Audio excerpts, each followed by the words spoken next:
சொல்லுவேன். நீங்கள் ஒருவரில் ஒருவர் அன்பு உள்ளவர்களா இருந்தால் இப்பதான் நீங்க யாரா மாறுறீங்க?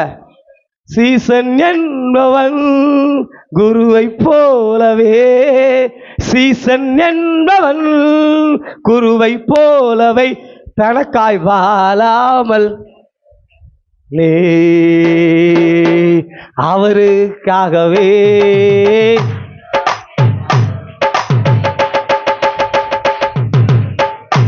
பக்கத்துல இருக்கிற ஆளுகிட்ட அன்பா இருக்க முடியல.